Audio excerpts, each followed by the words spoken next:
I live in Falmouth. I am 8 years old, and my name is Lucas Dennison. Luke is my son. He is my fourth child out of 7. He was born with no fingers on his left hand. It's called symbibrachydactyly. It's developed in the womb. It doesn't hold him back.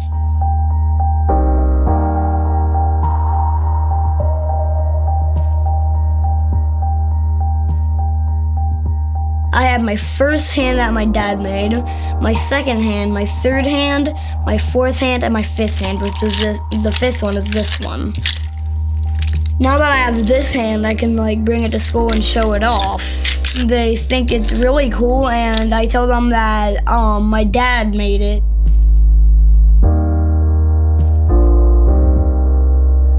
He loves it. Every time I tell him, hey, we've got a new hand to print out, and he can't wait to get his hands on it, literally. He loves to pick and choose his colors. Asks me, can you make this color, can we do this with it, can we do that? So he gets involved in the process too, very much.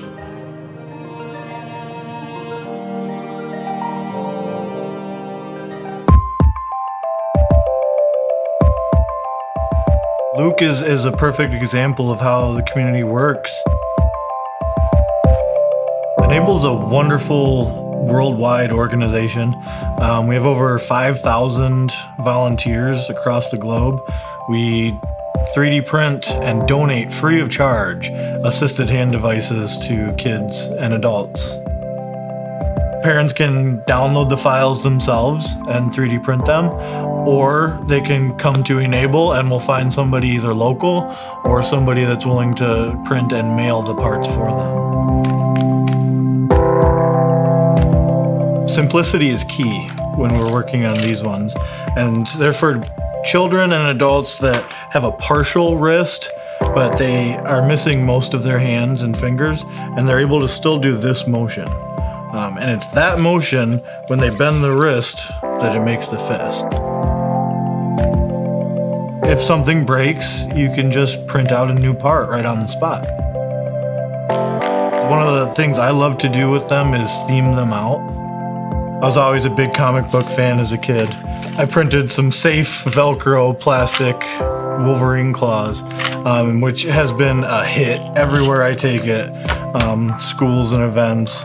And of course, Captain America, and then the Iron Man one is always big with kids.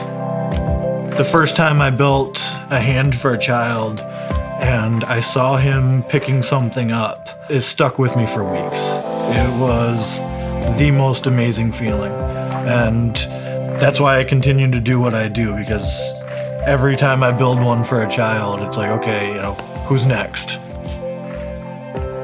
It feels good to know that having the printer, having the resources available through the community, that, being able to print this out, I made this for him.